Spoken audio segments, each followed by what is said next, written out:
9 जानेवारी 1930 हा दिवस इतिहासात अत्यंत महत्त्वाचा आहे. लंडन येथे झालेल्या राऊंड टेबल कॉन्फरन्समध्ये डॉ. भीमराव रामजी आंबेडकर यांनी दलित आणि वंचित समाजाचा निर्भीड आवाज जगासमोर मांडला. बाबासाहेब ठामपणे म्हणाले, नेतृत्व लादून चालत नाही, ते लोकांनी स्वीकारलेले असले पाहिजे.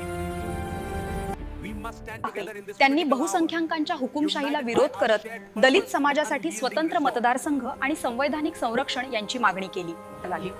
ही भूमिका पुढे भारतीय राजकारण आणि राज्यघटनेच्या इतिहासात अत्यंत निर्णायक ठरली. हा दिवस आहे याचा स्वाभिमानाचा, न्यायाचा आणि वंचितांच्या स्वतंत्र नेतृत्वाचा. जय भीम, नमो बुद्धाय. Educate, organize, agitate. The foundation of our democracy lies in separate electorates and equal political rights for all. असेच दमदार व्हिडिओसाठी जय भीम वॉइस चॅनल सबस्क्राईब करा. लाईक, शेअर, कमेंट करा. तर जय भीम, जय भीम.